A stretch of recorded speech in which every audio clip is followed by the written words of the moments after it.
Hi, I'm just a common man from India, and today what I wanted to discuss is regarding the topic discrimination. The point has been raised by Dr. Zakir Naik when asked by a Hindu sister.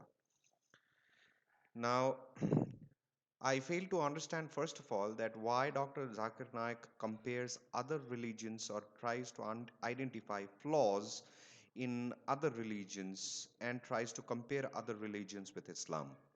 Now, if you really want to compare, let me give you the scope. The way Dr. Zakir Naik states things, that is his way of thinking, and I've got my way of thinking. And let's see that which one is much more logical. Now, first thing, what Dr. Zakir Naik says is Hindus, or like Hinduism, there are caste systems like Brahman, Kshatriya, Vaishnav, and Shudra. These are the four caste systems which is like is there in Hinduism for a long, long time. And while saying so, Dr.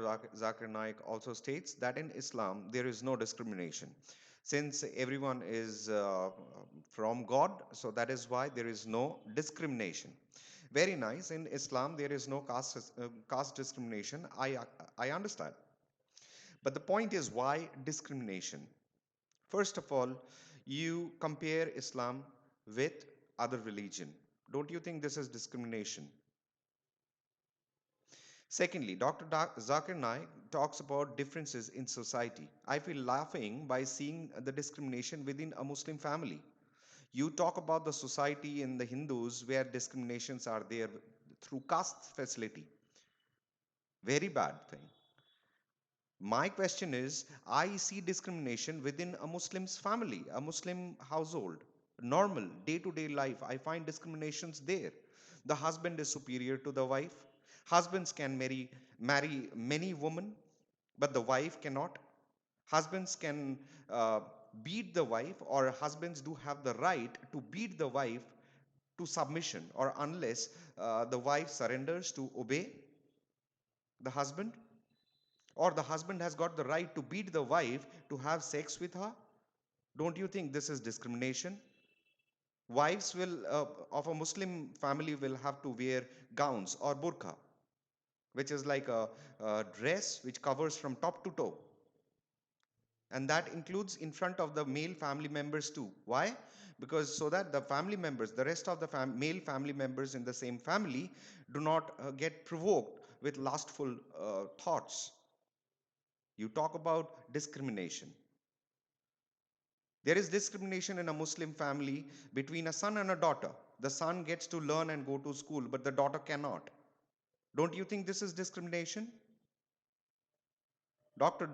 Zakir Naik talks about discrimination, but what we see, Islam has discrimination within their own family, and most importantly, where discrimination is supposed to be there according to science, where there has to be discrimination according to Quran, that has been ignored, such as marriages to avoid within the same bloodlines.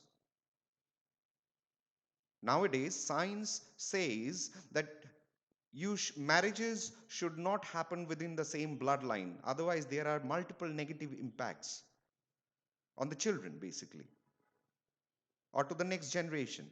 Now, here, discrimination was supposed to be implemented, but according to Quran, there is no discrimination. And you talk about discriminations, Dr. Zakir Naik. You talk about discrimination. The Quran states that do not make friendship with people who does not belong to Islam. It is something from the Quran I'm talking about. The Quran states that do not make friendship with people who does not belong to Islam or who are not Muslims.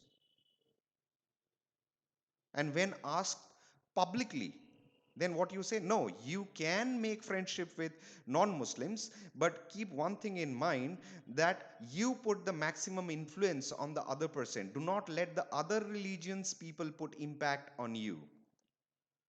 So you can have friendship with other people who does not belong to Islam, but keep one thing in mind, that they should not be able to influence you in terms of religion or their beliefs. This is how you explain the Quran's word, where Quran states that avoid mixing with people who does not belong to Islam. Quran also states that do not kill innocent humans. I want to ask Allah that show me one person who is innocent on earth. Innocent. Quran states that you should not kill an innocent human. That is what exactly the Quran states. Now, who on earth is innocent? I mean, a human being? So, this concludes that you get the right to kill anybody, to murder anyone. And you talk about discrimination. You talk about discrimination where the Islam, they says that we are humans. The rest of the people on earth who belongs to other religions, they are not even humans. That is your way of thinking. They are all wrong. Their beliefs are everything wrong. Their religious books are wrong. Everything is wrong. The rest of the people, they are just like animals. They are not humans because they do not follow Allah. You talk about a society which is created by Hindus with casteism. There are multiple positives and negative impacts. I'm not supporting this caste system in Hindus, but that does not mean that Quran is safe or they do not discriminate people. Safe in the sense, I'm not trying to hurt anybody, but when you bring people into controversies or contradictions, or when you force people to open their mouth, then to defend, they will have to actually highlight the things which they see in their own way. And that is what I see. You say that Quran says that every human being is same. Then why there is discrimination between a man and a woman? Why there is discrimination between a male and a female? Now, second thing in the same video, I see that Quran does not support uh, astrology because it's the subject based on assumption and it's all about fortune telling. I'm going to give the link where you will find Dr. Zakir Naik talking this shit. Now, astrology, according to Dr. Zakir Naik, is all about fortune telling. Wow. And he thinks that he knows everything on earth. And based on his limited knowledge, he keeps on talking and talking and talking and tries to convince people who doesn't know much. And then ultimately, okay, now I have won, so you will have to accept Islam. I fail to understand this logic at all. Now, what Dr. Zakir Naik says or explains according to Quran is that astrology is based on assumption. That is why it is an ideology. So that is why Quran does not believe in astrology. Then what is these directions, which is east, west, north, south? This is not astrology. This is not an ideology. This is not assumption. These sides. Why do you then pray Allah facing a specific direction? If you do not believe in astrology, if you do not believe in astronomy, then why do you face Allah in a specific direction? When you pray to Allah, why do you face a specific direction? Allah is everywhere. If astrology is based on assumption, then what is the need of a calendar? Now you will say there is no need for a calendar. I mean, the old calendars, not only Hindus, the Mayans had the calendars, Roman civilization, they have calendars, they have astrology, they had astronomy. Every religion, every society has their own calendars. So you mean to say that these calendars does not specify anything? They are meaningless. Wow. A calendar in Hinduism that specifies the sunrise and the sunset timing. It is a prediction. Because tomorrow when the sun is going to rise, nobody knows. It's a prediction. And you say, since it's a prediction, that is why we do not believe according to Quran. Wow. This is not a prediction, sir. This is calculation, which needs knowledge regarding many things. It includes mathematics. It includes a lot of calculations. And it also includes the knowledge about the extra about something which is beyond earth, our world. I'm talking about different planets, their positions. It was advanced. The society in the ancient period, they were lot advanced in comparison to us. That is why they were able to predict about the solar eclipse. The eclipse is a vital thing. Can you or me or a common person predict that when the eclipse is going to happen next year? No, you cannot. But the calendar or the astrology or astronomy predicts, gives specific time that when the eclipse is going to happen. Not only that, the magnitude of this eclipse, that whether you should see this eclipse, you know, with your naked eye or not. And based on that, it also predicts that if you see the eclipse, solar eclipse, with your naked eye, then there can be effects, positive or negative. How it is derived? Based on the magnitude of that eclipse. And that is related to astronomy, that is related to astrology. And you say that it's vague. It is just assumption. It is just happening because you or people like you think that astrology is just a mere fortune telling. And you, not only about mere fortune telling, you judge astrology based on the people who are not that knowledgeable, who has considered astrology just as a profession or a trade without deep knowledge, in-depth knowledge regarding this particular chapter or subject. So you are judging astrology with the help of those people who doesn't have in-depth knowledge regarding this subject. It is not only about fortune telling. Then the third point in the same video, I will upload the link where you can actually copy or note down the link and paste it to see that what Dr. Zakir Naik has stated. Now, Dr. Zakir Naik says that when asked that, what is about divorce or what are the factors to marry a girl in Islam? So Dr. Zakir Naik again starts comparing Hinduism or literatures from Hinduism with Islam. The first thing he says is, before I talk about Quran, let me tell you that it is not like Hindus. They follow so much astrology or kundlis, and yet there are so many divorces. Why? Why will you have to compare? It is a knowledge. People who follows that knowledge, who follows in the path which is guided in those books or in those treasures, can attain peace, can have a better life. That is why this subject is there. People who doesn't believe in, nobody is going to force you like Quran that you will be forced to do something.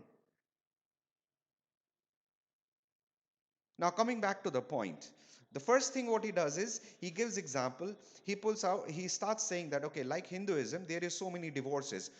Now what do you mean? In Islam there is no astrology, but does that mean that there are no divorces, there are no talaqs happening? So when you compare, why you are comparing, that is my first question. Because this is the result of discrimination which is in the roots. That what you say is correct, rest everything is a lie. That is what you believe in.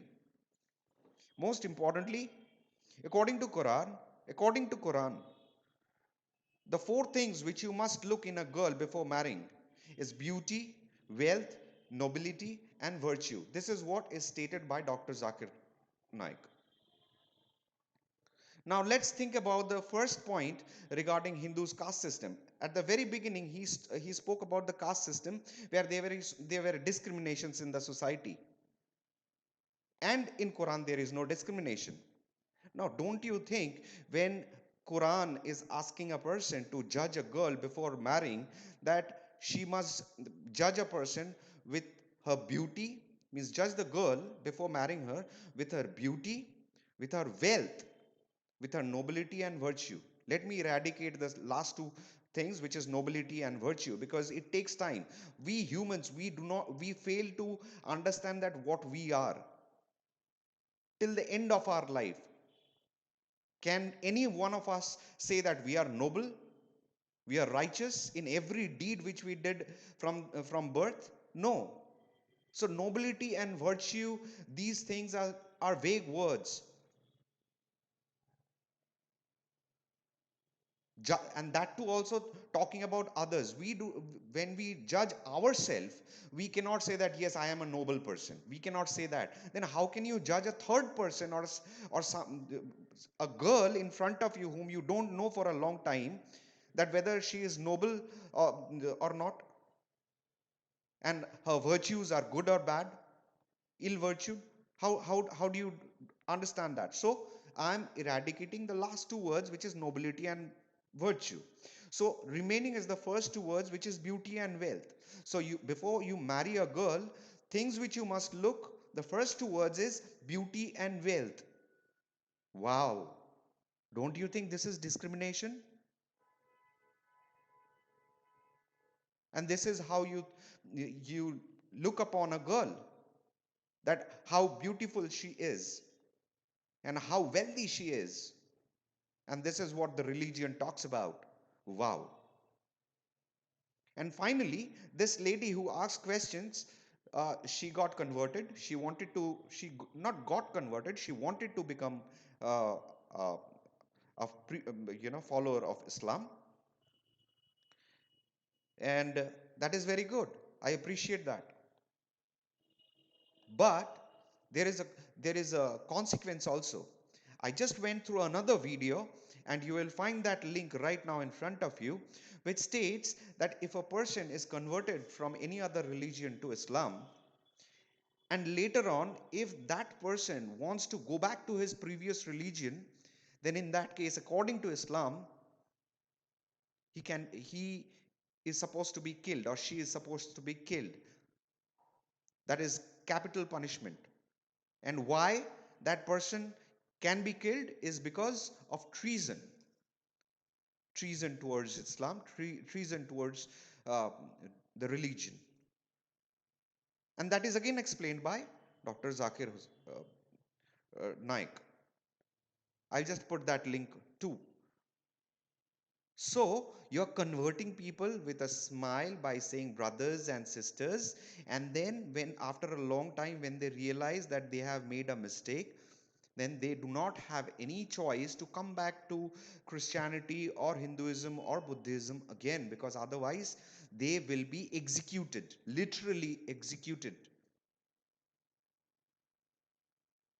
That is irrelevant, but that is what Dr. Zakir Naik is saying, that they can be executed if they come out of Islam religion after accepting it.